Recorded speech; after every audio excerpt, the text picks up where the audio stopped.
Good morning. Uh, I don't know how to do fancy camera work and all that stuff, but this is going to go into one of my 15,000 EMS calls. But let's just watch this report from Detroit, Rock City. A 7-year-old boy, bedridden, neglected, unable to speak, weighing an unbelievable 255 pounds. Good evening. I'm Jessica Dupnack. It is a heartbreaking story out of the Flint area tonight. The boy's parents now charged with murder. A warning, the details of this story are very hard to hear. This is the only recent photo of 7-year-old Casper O'Brien. When he died, he weighed 255 pounds, bedridden, neglected, living in complete filth. The paramedics went into the house to try to revive the child, and the township police wrote in their police report they couldn't even go in the house because there wasn't any additional room. His parents, Damien and Jessica O'Brien, called 911 last November to their Flint Township home. Casper wasn't breathing. He died at the hospital of a heart muscle disease compounded by being morbidly obese. His little sister was rescued the day he died. When the police arrived, the 5-year-old little girl was running around naked.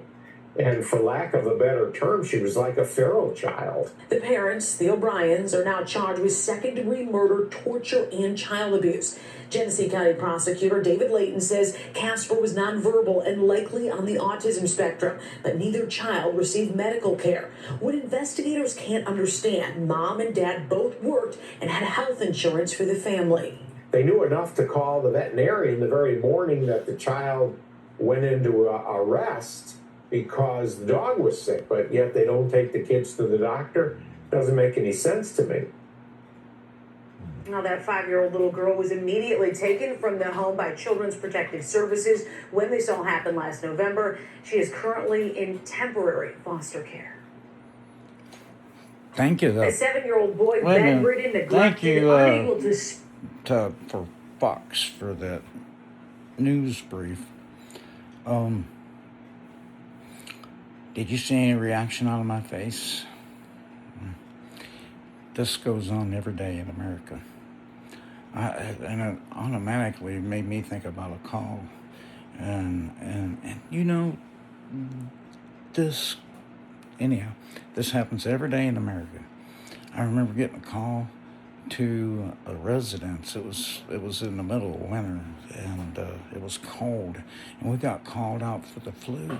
And so I get to this house, and this lady answers the door, and she literally leads us almost by the nose, telling us that somebody's sick. And I'm a questioner. I was like, well, where's the patient? She's like, well, it's my son. He's down in the basement. He's sick. He's got the flu, I think.